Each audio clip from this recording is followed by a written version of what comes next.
할렐루야. 하나님께 영광의 박수 올리깁니다. 짧은 시간에 말씀을 나눌 텐데요, 기도한 것처럼 정신을 똑바로 차리고 말씀에 귀를 기울이시기를 바랍니다. 한번 따라해 볼까요? 내가 무리를 불쌍히 여기노라. 오늘 본문 말씀은 잘 아시는 말씀, 칠병이어의 기적의 사건이 있는 말씀입니다. 예수님께서 갈릴리 호숫가 산에 이르러서 그 산에 올라가셨습니다. 많은 무리가 찾아왔겠죠. 3일 동안 하나님의 말씀을 전하셨습니다. 많은 사람들이 시간 가는 줄 모르고 배고픈 줄 모르고 하나님 예수님의 말씀을 듣다 보니 예수님께서 그들이 허기진 것을 보시고 그들에게 제자들을 통해서 먹을 것을 주라 했습니다. 제자들은 없다고 했습니다. 가져온 것이 칠병이어입니다.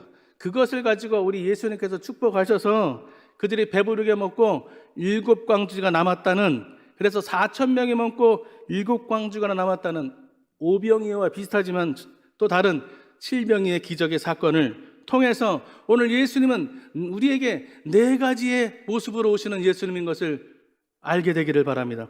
첫 번째, 산에서 기다리시는 예수님. 따라해 볼까요? 산에서 기다리시는 예수님. 예수님께서요, 산에 올라가서 기다리셨습니다.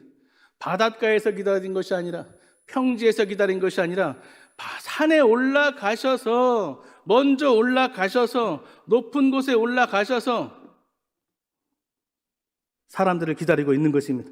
마태복음 15장 29절 말씀에 보면 예수께서 거기서 떠나서 갈릴리 호숫가에 이르러 산에 올라가 거기 앉으시니, 많은 자리 놔두고 올라가신 겁니다. 마태복음 15장 30절 말씀에 보니 어떤 사람이 올라왔습니까? 큰 무리가 다리 저는 사람과 장애인과 맹인과 말 못하는 사람과 기타 여럿을 이어보면 데리고 와서 예수의 발 앞에 앉힘에 고쳐주시니. 자, 2가지 부류의 사람입니다. 성경에 있는 그대로 장애인, 맹인, 말 못하는 질병을 갖고 있는 환자들. 근데 그 환자들이 산에 올라가기 어려우니 그 사람들을 데리고 올 수 있는 건강한 사람이 그분들을 부축해서 예수님 발 앞에 앉혔다. 그럴 때 예수님께서 고쳐주셨다는 것입니다. 중요한 게 뭡니까? 건강한 사람이든 병든 사람이든 예수님 앞에 나오기만 하면 문제가 해결되는 것입니다. 건강한 사람이 병든 사람을 예수님 발 앞에 데리고 오기를 기다리는 것입니다. 믿음 있는 사람이 믿음 없는 사람을 부축해서 데리고 나와야 되는 것입니다. 먼저 믿은 사람이 나중 믿은 사람 데리고 나와야 되는 것입니다. 이제는 코로나19를 맞이해서 이제는 교회 나와라, 기도원에 올라가자, 성령 받아라, 방언 기도 받아라, 안수 기도 받아라, 이제 하나하나 챙겨줄 때는 지났습니다. 교구버스를 통해서 실어 날라서 그냥 안전하게 여러분들 모셔다 놓고 은혜 받으세요, 돌아가실 때 또 차편으로 집까지 데려다 드리는 이런 시대는 이제 지났습니다. 이제 이 코로나19 시대를 통해서 앞으로는 개인 신앙은 개인이 알아서 해야 되는 겁니다. 누가 나를 데려가 주겠지, 나를 전도해 주는 사람이 있겠지, 나를 위해서 중보해 주는 사람이 있겠지, 교구장님이 나를 우선해서 챙겨주겠지. 이젠 그렇게 소극적인 자세를 버리고 적극적으로 하나님께 나와 예배 드려야 될 때가 된 줄로 믿습니다. 믿음의 사람이 문제 만난 사람을 십자가 앞에 데리고 나와야 됩니다. 소망의 사람이 절망에 있는 사람을 데리고 나와야 됩니다.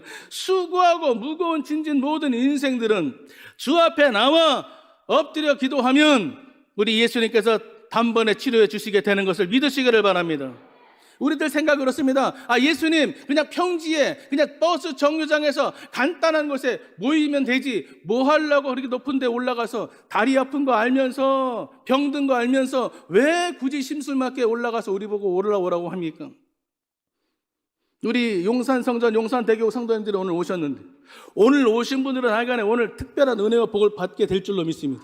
여러분들이 안에 기도원에 오신 분들은, 오늘 3부 예배 참석하신 분들은 여러분들이 싫어도 상관없어요. 하나님이 주시는 복을 다 받고 돌아가게 될 줄로 믿습니다. 우리가 생각할 때 뭐하러 기도원까지 가나? 그냥 지금 이 시간에 실시간으로 집에서 편안하게 보고 계신 분 계셔요. 핸드폰으로 보고 계신 분도 계십니다.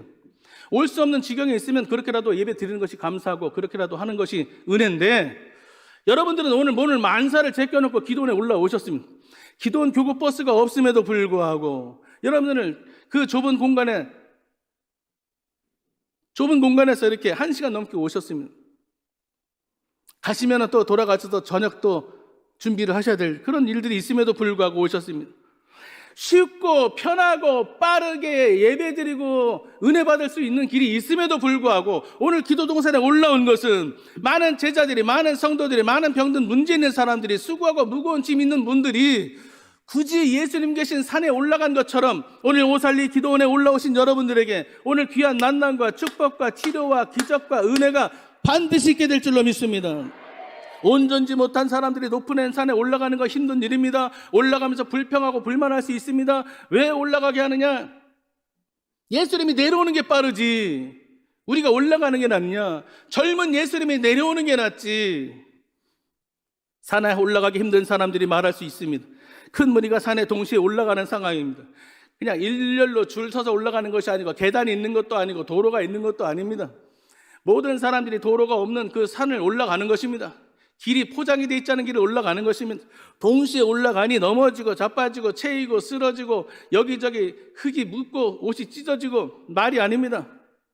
그럼에도 불구하고 예수님은 산에 올라가셔서 기다리고 계신 것입니다.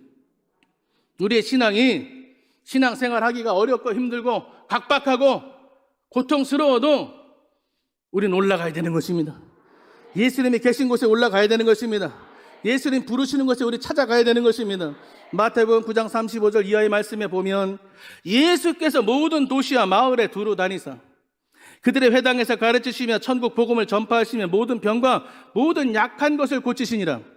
마태복음 9장 35절에는 예수님께서 마을을 두루두루 찾아다니시며 신방하시며 회당에서 말씀을 가르쳐 주시고 복음을 전파하시고 모든 병과 약한 것에 놓인 사람을 치료하셨습니다.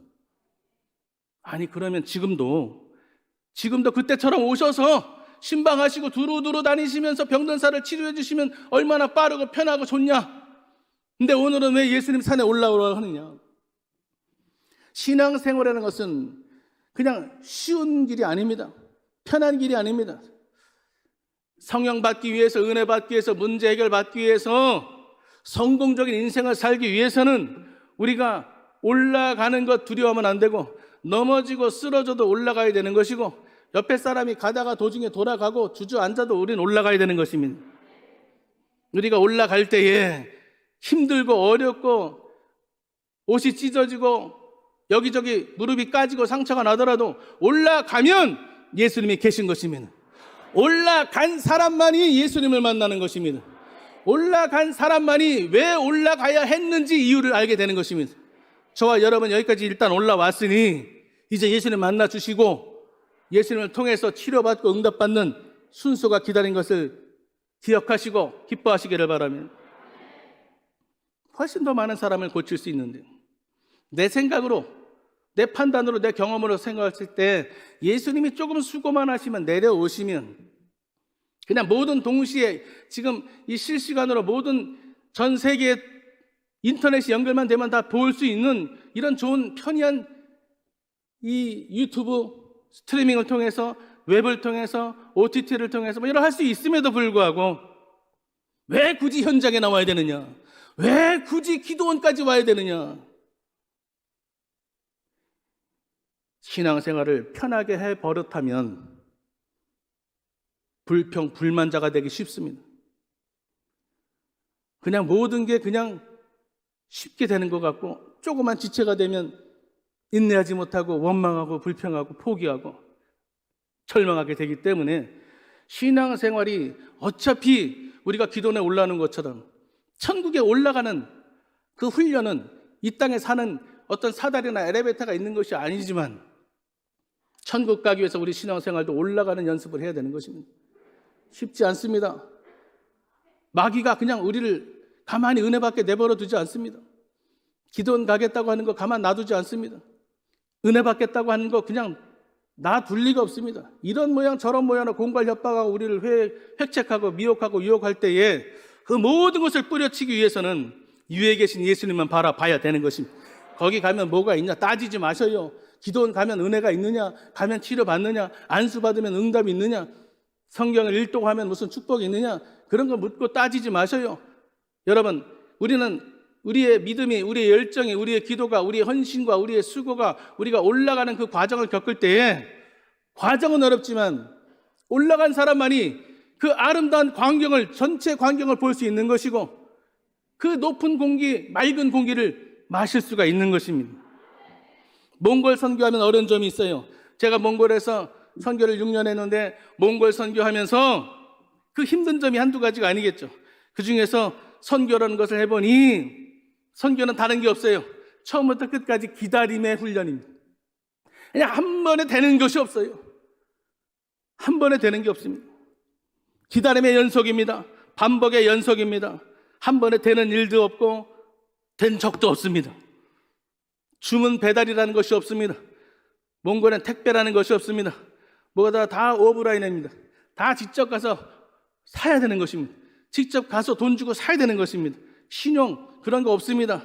배려 그런 거 없습니다. 그래서 우리나라는 로켓 배송, 새벽 배송이 있던데 거기는 배송이라는 것이 없고 로켓도 본 적도 없어요. 말하는 사람도 없습니다. 새벽에 나오면 얼어 죽습니다. 영하 50도입니다. 한낮에도 영하 30도입니다. 그냥 집에 있어야 됩니다. 그런데 우리는 어떻습니까? 온라인 예배로 그냥 쉽게 편안하게 이제는 새벽에도 배송을 하고 오늘 주문하면 오늘 받고 내일 적어도 늦게라도 내일 받는 이런 시대에, 편안한 시대에 살다 보니 신앙에서도 빨리 응답 달라고 그러고 빨리 예배 드려야지, 빨리 예배 설교 안 끝나면 그냥 시계를 보고 난리가 납니다.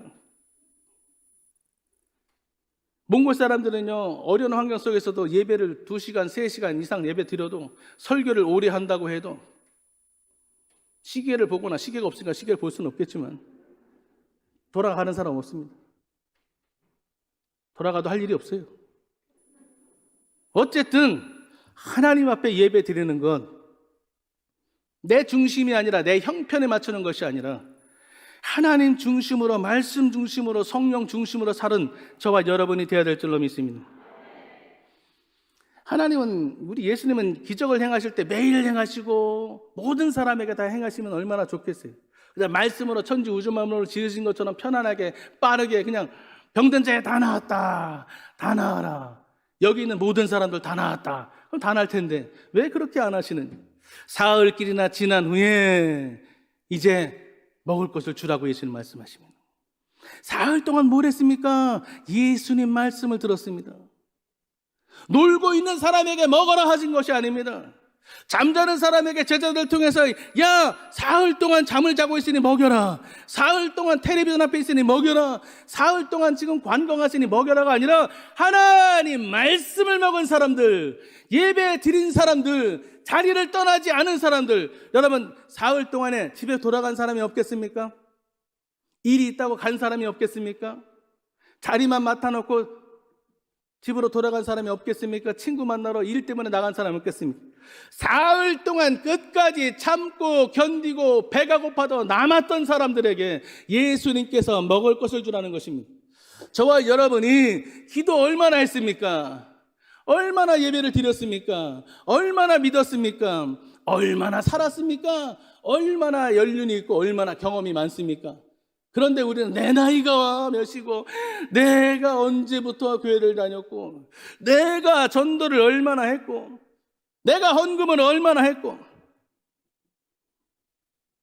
예수님 보시는 것입니다. 예수님 보실 때에 기적을 언제 하시느냐, 내가 이만하면 됐다가 아니라 예수님께서 보실 때에 결정하시는 줄로 믿습니다. 사흘 동안 지나서 기진맥진해서 배가 고파서 배에서 꼬르륵 소리가 나서 눈이 퀭 들어가갖고 이제는 배가 고파서 힘이 없어가지고 하나님 말씀 듣는 것도 잘 안 들리고 희미할 때 예수님께서 먹여주시는 것입니다. 좀 더 자주 하지 않고 매일 하지 않고 3일 만에 하신 것은 뭐라고 말씀하십니까? 너희에게 떡이 있느냐? 그냥 주시면 될 것을 또 떡이 있냐고 물어보십니다. 배야 불러라. 그럼 배가 저절로 빵빵해지게 안 먹어도 부를 텐데 굳이 먹을 것을 찾아오라고 말씀하십니다. 예수님께서 무에서 유를 창조하시는 분임에도 불구하고 제자들에게 먹을 것을 가져오라고 말씀하시는 것입니다. 믿음을 보시는 것입니다. 그들의 순종을 보시는 것입니다. 그냥 깊은 곳으로 가라 하기 전에 그물에 고기에 채워져라 하면 될 텐데 예수님 그런 방법 하지 않습니다. 그래서 저와 여러분은 내 형편에 급하다고 해서 쉽게 포기하지도 말고 금방 될 것처럼 여러분들의 믿음이 그만큼 된다면 되겠지만 하나님의 계획대로 되는 것을 기억하셔서 신라면서 땅에 침을 뱉고 짓이겨서 눈에 발랐습니다. 더럽습니다. 지저분합니다. 비위생적입니다. 그런 방법을 우리 예수님이 사용하신 어떤 방법을 사용하시든 어떤 때 하나님께서 말씀하시든 우리는 준비가 되어 있어야 됩니다. 그 어느 때가 그때가 3일인지 아니면 사흘 둔지 우리는 알 수 없기 때문에 예수님 계신 곳이 기도 저 산 꼭대기든지 아니면 갈릴리 바다 한가운데든지 예수님이 계신 곳에 말씀하시는 곳에 우리가 노를 져가고 힘들게 어렵게 지팡이를 짚고 올라갈 때에 거기서 예수님께서 만나주시고 예수님 보시고 판단하셔서 필요하시다면 내가 믿음이 있다면 내가 간절하다면 우리 예수님은 역사해 주시는 줄로 믿으시길 바랍니다. 예수님은요 육신의 병만 고치시는 것이 아니라 먼저 영혼이 잘되고 범사가 잘되고 강건하길 원하셔요. 근데 우리는 당장 급하니까 병부터 고쳐달라고 합니다. 근데 병을 고칠 만한 믿음이 있는가 보시는 것입니다. 우리 예수님이 주시는 최고의 병은 병 고치고 오래 사는 복이 아니라 영혼이 잘 되는 복인 것입니다. 예배를 잘 드리는 사람이 복을 받는 것입니다. 하나님 말씀을 잘 믿고 이해하는 사람이 복을 받는 것입니다. 그런 복을 먼저 사모하시고 받으시길 예수님의 이름으로 축원합니다.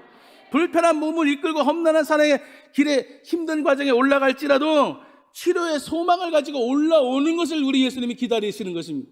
여러분 쉽게 고쳐지면 감사할 줄 몰라요. 그래서 저는요 병든 분 우리 성도님 상담할 때 여러 가지 얘기 있지만 그 중에 기도 올라가라고 합니다. 금식하라고 합니다. 왜요? 금식하고 기도원에 올라가서 기도했더니 고쳐주셨다 간증이 나오는데 그냥 가만히 나는 안 돼요. 병원에서 주신 약만 먹고 있다가 나중에 병이 나왔다. 예수님 고쳐줬다가 말 안 합니다. 의사가 고쳐줬다고 얘기합니다. 물론 약 먹고도 고침받을 수 있고 수술받아도 고침받을 수 있습니다. 그의 도움도 받아야 됩니다. 그러나 먼저 우리가 찾아야 될 것은 예수님인 줄로 믿습니다. 금식하고 기도하면 빨리 응답받고 치료받는 겁니다. 근데 지금 그러지 않아요.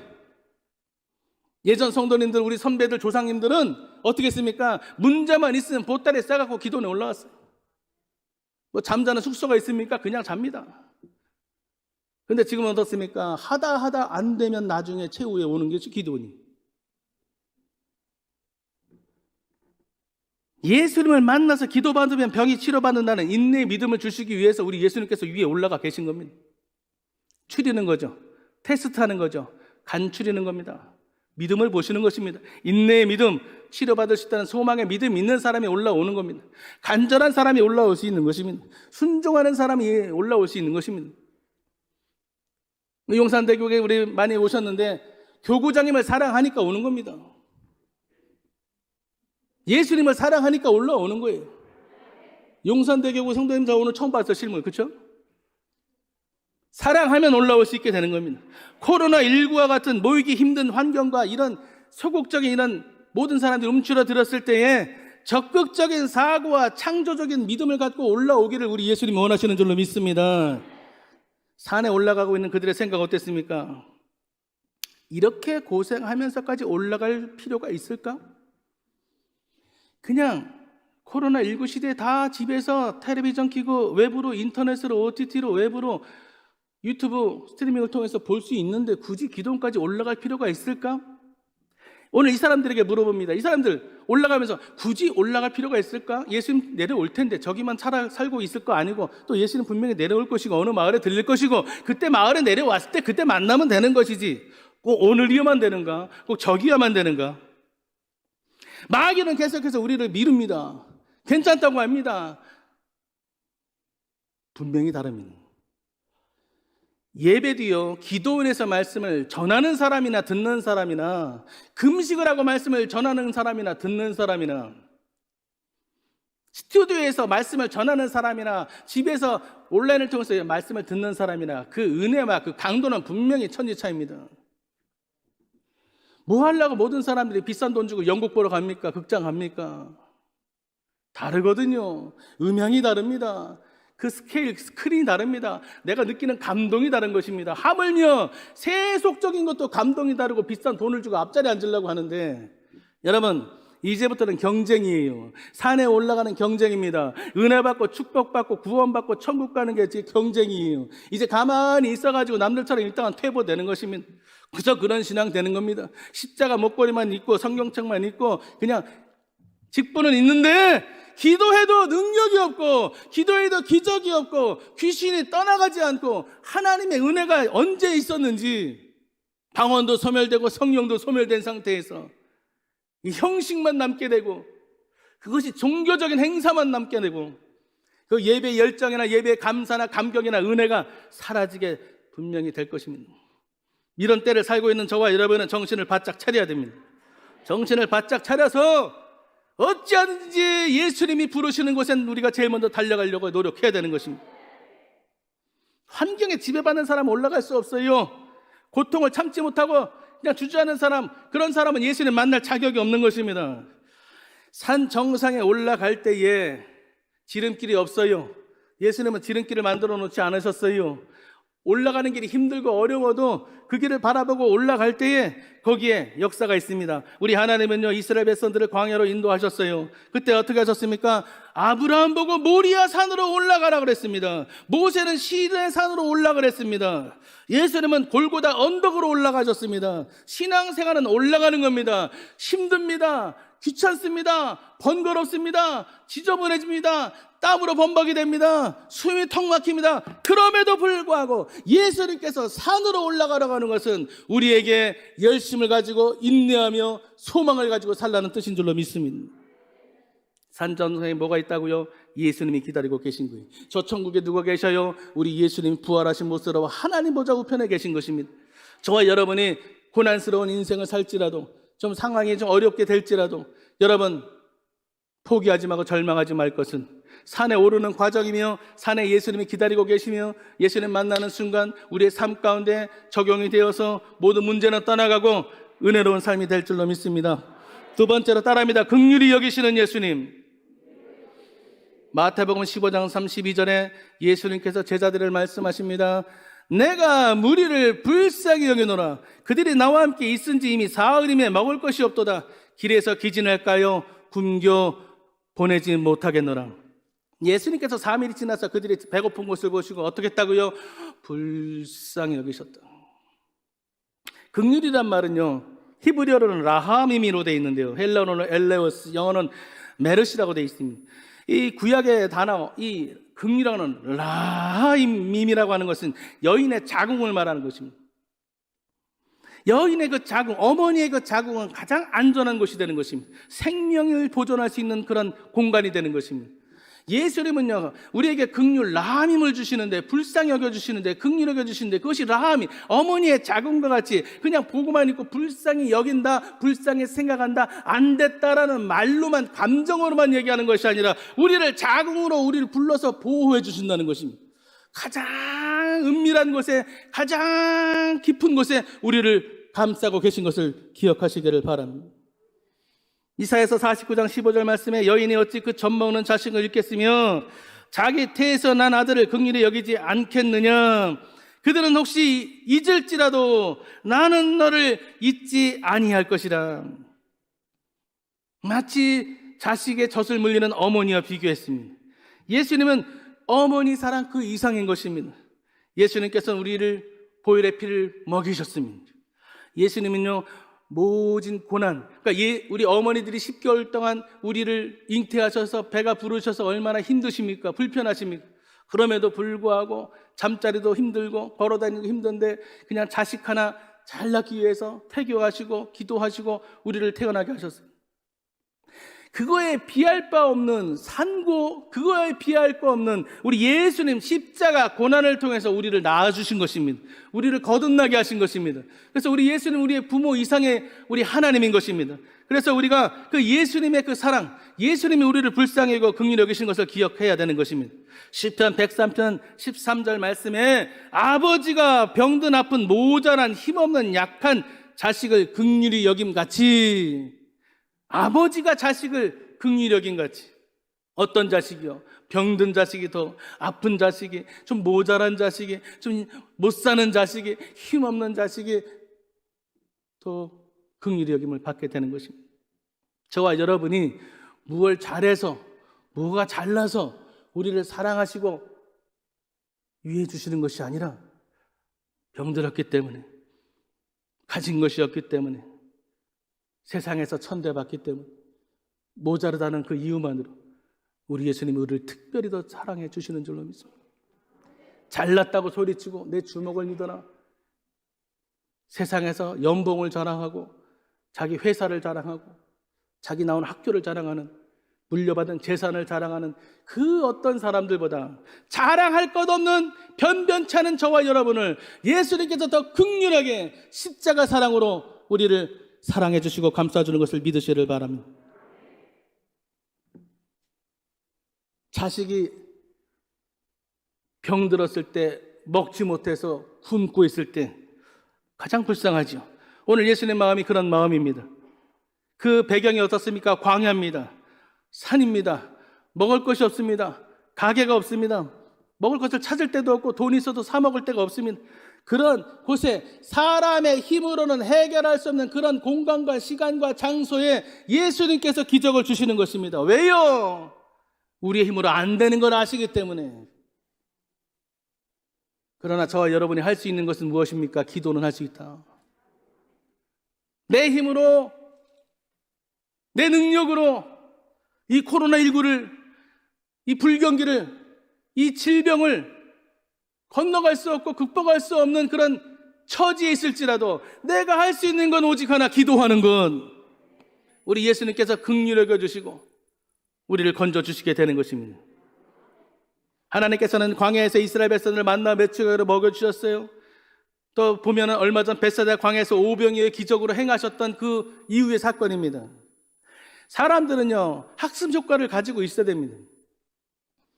오병이어의 기적이 있었던 것을 경험했다면, 소문을 들었다면, 제자들도 그것을 먹어봤다면, 예수님께서 말씀하시기 전에 먼저 먹을 것을 찾아서 예수님 이것도 기적을 행해 주세요. 지난번처럼 보리떡 5개 물고기 2마리가 아닌 보리떡 7개 물고기 2마리지만 이거 가지고도 하나님, 예수님 똑같이 기적을 행해 주셔요. 할 수 있을 법도 한데 그 어떤 사람도 4,000명 가운데 12 제자 가운데 예수님께 단 한 번도 말하는 사람이 없더라. 예수님께서 얼마나 답답했을까요? 언제까지 내가 가르쳐 줘야 되느냐? 내가 언제까지 너희들 곁에 떠나지 않고 너희들에게 말씀으로 은혜를 주고 교육을 하고 기적을 베푸고 너희들 입에 하나씩 더 떠줘도 아직도 모르겠느냐? 병들어 죽어있는 성도들을 우리 예수님께서 말씀으로 먹여주셨어요. 잘 들어보세요. 말씀에 은혜 받는 사람은 그 자리를 떠나지 않습니다. 그러나 육신의 배고픔만이 우선인 사람은 다 떠났습니다. 말씀보다, 예수님보다 내 배가 고프고 내 배를 채우는 것이 우선인 사람은 미련 없이 떠났습니다. 그러나 끝까지 육신의 배는 고플지언정 예수님 말씀의 은혜를 사모하는 사람 떠나지 않고 결국에는 예수님 주시는 그 기적의 현장에서 맛보아 아는 은혜를 얻게 되는 것입니다. 인내하셔요. 기다리셔요. 참으세요. 그럼 반드시 기적이 있게 되는 것입니다. 코로나19 아무리 자기가 시끄럽게 떠나지 않고 조롱할지라도 이것저것 안다고 변종이 나왔다, 더 센 것이 나왔다, 뭐 올해는 틀렸고 내년까지 가야 된다, 평생 무슨 마스크를 써야 된다, 별의별 얘기가 나올지라도 여러분 그건 문제되지 않습니다. 여러분 마스크를 써도 믿음을 잃어버리면 안 되는 거예요. 여러분 백신을 맞으면 뭐합니까? 또 새로운 바이러스가 있을 텐데요. 여러분 믿음의 백신, 말씀의 백신을 먹어야 되는 것입니다. 성령의 백신을 오늘 다 맞고 돌아가시기를 바랍니다. 예수님 보실 때 제일 불쌍한 자식이 누군지 아십니까? 살아있는데 눈은 껌뻑껌뻑 뜨고 있는데 영양실조 걸린 사람이, 말씀을 들어도 은혜 받지 못하고 말씀을 사모하지 못하고 말씀을 주시는데 그것을 깨닫지 못하고 회개할 줄 모르고 기도할 줄 모르고 순종할 줄 모르고 감사할 줄 모르는 영양실조 걸린, 오늘 그 사라밧에 있는 어떤 과부의 자녀가 죽어갈 때에, 청년이 죽어갈 때에 젊었는데 죽었습니다. 남편도 없는데 아들마저 죽었습니다. 그 어머니 심정이 어떻습니까? 이 어머니 심정보다 더 답답한 것은, 더 괴롭고 안타깝고 눈물을 흘리는 것은 바로 우리 예수님인 것입니다. 말씀을 들려줘도 깨닫지 못하고, 말씀 끝나고 언제 밥을 먹여줄 것인가, 그저 육신의 소유과 안목의 정욕만 바라보고 그것이 우리의 관심사가 되어서, 예수님 믿는 것이 어떤 이익을 위해서, 교회에 나오는 것이 어떠한 내 사리사욕을 위해서, 어떤 관계 때문에, 어떤 목적을 가지고, 예수님은 다 아는 것입니다. 세 번째, 예수님은 어떻게 우리에게 오셨습니까? 따라합니다. 모든 것 아시는 예수님.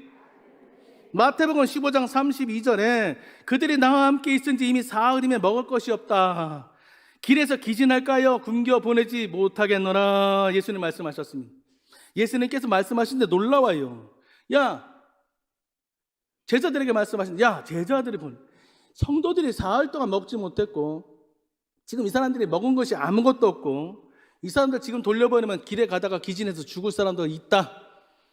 과거와 현재와 미래를 예수님 다 통달하고 계십니다. 여러분들이 오늘 이 시간에 말씀 듣고 그냥 기도할 때에 예수님께서 여러분 알고, 과거와 현재와 미래를 알고, 여러분이 무엇이 필요한 줄 알고, 영혼의 부족한 문제, 범사의 부족한 문제, 질병의 부족한 문제, 어떤 관계의 부족한 문제, 그런 부족한 문제들을 오늘 다 해결해 주시는 줄로 믿습니다. 사흘 동안 먹지 못한 것, 과거를 알았습니다. 그리고 또 기진해서 돌아가다가 죽게 될 것도 알게 됐습니다. 그래서 예수님은 어떻습니까? 아니, 알아서 해. 니네들 팔자야. 내 상관할 바 아니야. 어떻게 되겠지? 그렇게 하지 않았습니다. 그들에게 먹을 것을 먹여주고 힘을 얻게 한 다음에 돌아가게 해주신 것입니다. 예배를 마치고 일상으로 돌아가는 사람에게 하나님께서 주시는 은혜고 혜택인 것입니다. 예배 드리는 성도들을 끝까지 우리 예수님은 챙겨주신다는 것이, 예수님의 말씀을 3일 동안 먹은 사람들에게는 어떤 살 길이 열리더라. 할렐루야. 여러분, 기도원에 올라가서 예수님의 말씀 듣고 그 말씀 붙잡고 기도할 때 성령을 충만하게 하시사 여러분 돌아가는 길이 살 길이 되는 줄로 믿습니다. 여러분 돌아가는 길이, 여러분 만나는 사람이 다 복으로 변화될 줄로 믿습니다. 마태복음 15장 32절에 그들이 나와 함께 있은지 4,000명을 말합니다. 배가 고픈 사람들을 말합니다. 이제 기적을 통해서 배를 채울 사람들을 말합니다. 예수는 기억하시는 겁니다.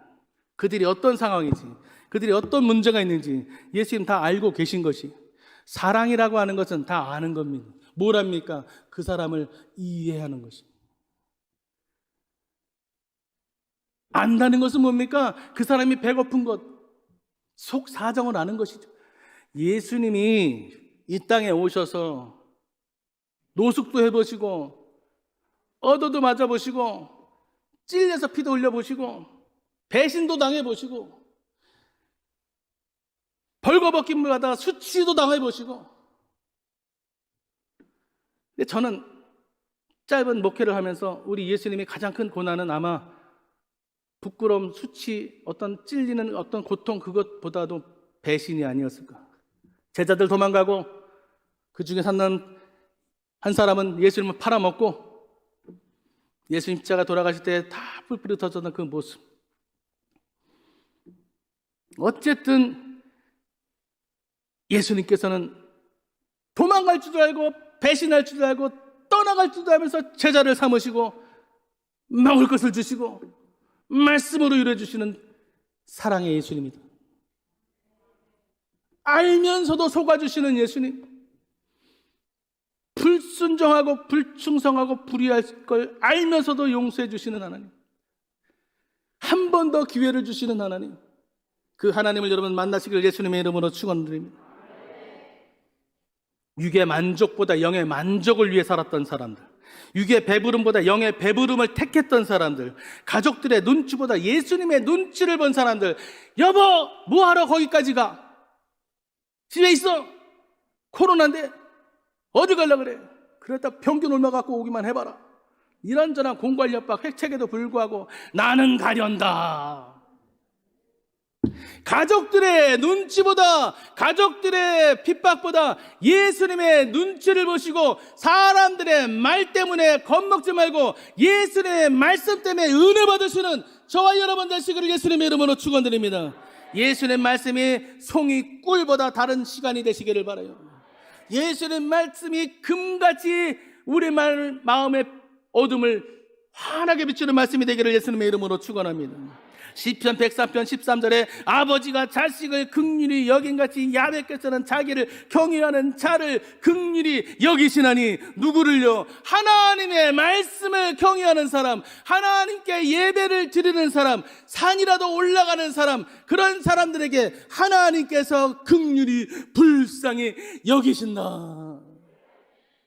그런데 우리는 어때요? 예수님, 나 직장에서 잘렸어요. 예수님, 나 직장에서 감봉됐어요. 구조조정 됐어요. 사업장에 손님이 뚝 끊겼어요. 수입이 없어요. 장사가 안 돼요. 잘 들으세요. 예수님이 불쌍히 여기고 도와주시는 사람, 먹여주는 사람은 장사에서 실패한 사람, 손님이 없는 사람, 금고에 돈이 없고 통장에 재고가 없고 잔액이 없는 사람이 아니라 예수님 말씀에 떨어지는 곳에 있는 사람, 예수님 영적인 축복을 사모하는 사람을 우리 예수님께서 먹여주신 것을 기억하시기를 바랍니다. 하나님을 경외하는 사람에게 하나님 먹여주신다고요. 목사라고 해서, 장로라고 해서 하나님 먼저 만나주시는 것이 아니라 하나님을 경외하는 사람에게, 하나님을 경외하여 산꼭대기라도 올라오는 사람에게 하나님께서 먹여주시는 것입니다. 책임져 주시는 것입니다. 그것을 알지 않고 왜 내가 목사고 장로인데, 내가 왜 기도원에 올라왔는데, 그런 어떤 현상이나 어떤 결과만 가진 것이 아니라 하나님 보실 때 정말 불쌍한 모습. 어떤 모습이요? 내 힘으로 해도 안 되고 벽에 부딪히고 불가항력적인 부분에서 포기하지 않고 기도하고 있는 그 시점에 하나님 역사해 주시는 줄로 믿습니다. 할렐루야.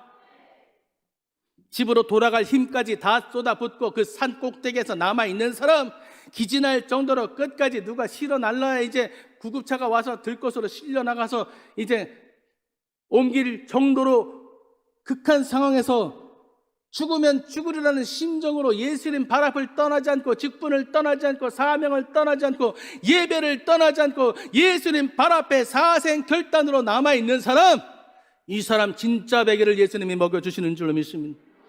이제 보셔요. 진짜와 가짜가 알곡과 쭉정이가 갈라지는 시대가 다가옵니다. 지금은 다 잘 믿는 것 같았죠?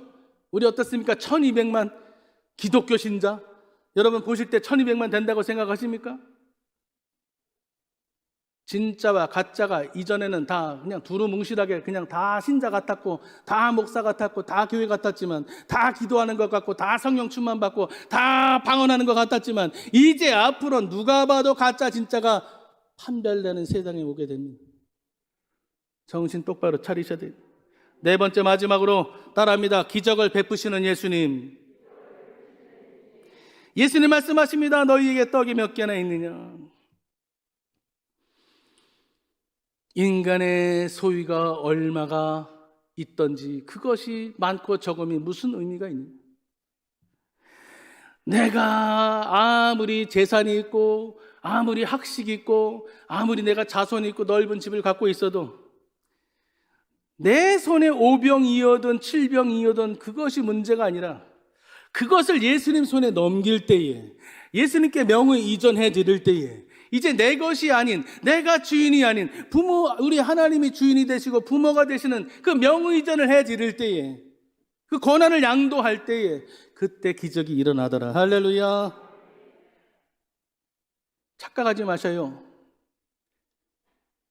대부분 부모님들이, 권사님들, 장로님들 기도 제목, 우리 성도님들 기도 제목 다 뭡니까? 자녀 잘 되는 겁니다. 다 부모님 그 사랑 누가 말리겠습니까?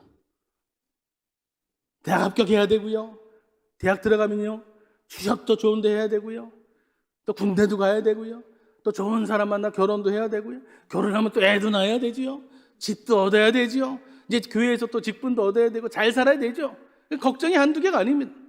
근데 중요한 것은 왜 부모님들이, 모든 성도들이 다 자녀들 그 기도 제목이 우선이 되느냐? 왜 자녀들 때문에 걱정이 많으냐? 다른 얘기할 때 신나게 얘기하다 자녀 얘기하다 아이고 우리 애가 몇 살인데 결혼도 하지도 못했어. 왜 그렇게 됩니까? 내 자식이라고 내가 주권 행세하니까 자기 힘으로 해결해 줘야 되는, 내가 죽기 전에 결혼하는 것을 봐야 되는데, 내가 눈 감기 전에 내가 손주 한번 안아봐야 되는데, 모든 게 자기 중심입니다. 내 자식이라고 생각합니다. 내가 낳았다고 생각합니다. 내 것이라고 생각합니다. 착각하지 마세요. 하나님 자녀입니다. 나부터 하나님 자녀고 우리 자식들도 하나님 자녀예요. 내 소유가 될 수 없습니다. 예수님께서 너에게 떡이 몇 개 있느냐 물어보시는 것은 그것 가지고 너희들이 뭘 할 수 있겠느냐? 내게로 가져오라는 것입니다. 여러분, 병든 몸으로 오늘 나왔습니까? 오늘 예수님께 드리셔요. 내 몸을 드리셔요. 내 시간을 드리셔요. 내 믿음을 드리셔요. 내 기도를 드리셔요. 예수님께 드릴 때에 의사가 못 고치는 것, 부모가 해결해 주지 못하고 친구가 해결해 주지 못하는 것, 은행이 해결해 주지 못하고 판사가 해결해 주지 못하는 것, 오늘 예수님께 손에 넘겨드리면, 기도하면 우리 예수님 문제가 되고 예수님을 통해 기적이 나타나게 될 줄로 믿습니다. 인간의 소유가 얼마 되지 않은 것을 깨닫는 것, 저와 여러분이 깨달을 때 은혜가 된다. 기적이 있다. 예수님 이것밖에 없는데 이거라도 어떻게 하시겠습니까? 이것밖에 없는데 어떡하죠? 겸손할 때 기적이 일어난다. 나는 이거 있다, 나는 이만큼 있다, 이럴 땐 기적 안 나타나. 이것밖에 없는데 어떡하죠? 내가 배운 게 이거밖에 없는데, 내가 가진 게 이거밖에 없는데, 내 신앙이 이거밖에 안 되는데, 내 신앙이 이렇게 된다. 내가 예전에 전도를 했다, 상을 받았다. 그러나 저 같은 것이 뭘 할 수 있겠습니까? 낮아지고 겸손한 순간 내 손에 있는 것이 무엇이냐? 내 자랑이 없어지고 겸손히 있을 때, 초라한 것 같아도 하나님 그 초라한 것을 통해서 먹이고 입혀주시는 것을 믿으시기를 바랍니다. 내가 몇 년을 살았는지 중요하지 않아요. 내가 하나님께 드린 삶이 몇 시간이 되느냐, 내 자녀가 몇 명인지 중요하지 않아요. 내 자녀들이 과연 예수님 앞에 똑바로 사느냐가 중요한 것입니다. 내 직분이 무엇인가 중요한 거 아니에요. 하나님께 순종하는 믿음인가, 그것이 중요한 것입니다. 움켜쥐고 있느냐, 아니면 펴 있느냐, 내가 갖고 있느냐, 하나님께 맡기느냐. 제자들은요, 떡으로 행하신 기적들을 배우고 보고도 기적을 기대하지 않았어요. 오병이에 실컷 12가지 남더라 그렇게 배부르게 먹어놓고도 잊어버리는 겁니다. 잊어버려요. 잊어버릴 게 따로 있지.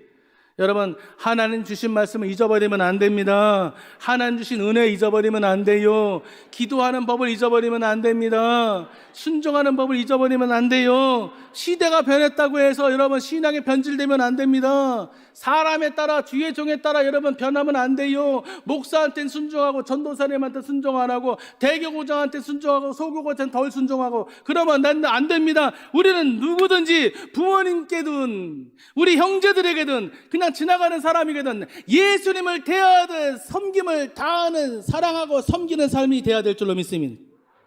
기적을 얻으려면요, 예수님을 믿어야 돼요. 예수님의 기적이 있다는 것을 믿어야 돼요. 그래서 기적을 믿을 때에 1인분밖에 안 되는 작은 도시락이었지만 그것이 5,000명이 먹고 4,000명이 먹고 12광줄이 남고 7광줄이 남게 되는 것입니다. 여러분, 저와 여러분은 어제나 오늘이나 영원토록 살아계셔 역사하시는 그 예수님인 것을 기억하고 그 살아계신 예수님께 여러분 기도하면 기적이 일어나게 돼 있습니다. 그래서 언제 기적이 일어났습니까? 마태복음 15장 36절 말씀 보니까 떡 7개와 그 생선을 같이 사 축사하시고 떼어 제자들에게 주실 때 기적이 일어났다. 기도입니다. 기도. 이제 말씀을 붙잡고 기도할 텐데요, 기도는 기적이고 기적의 근원지가 기도고 기도의 힘으로 4,000명이 먹게 된 것입니다. 예수님께서 예수님께서 먹기 전에 떼주기 전에 기도 안 하셨다면 기적이 없을 수도 있어요. 저와 여러분은 기도해야 됩니다. 할렐루야. 한 가지 말씀을 드리고 끝을 낼게요. 마태복음 15장 33절 말씀에 제자들이 이르되 광야에서 우리가 어디서 이런 무리가 배부를 만큼 떡을 얻으리까? 중요한 것은 뭐예요? 우리가 뭘 할 수 있겠습니까? 언제 너희들 보고 하라 그랬어? 언제 예수님이 우리 보고 우리의 힘으로 먹고 살라고 했습니까? 우리는 철저하게 우리가 아니라 예수님 중심이 돼야 돼.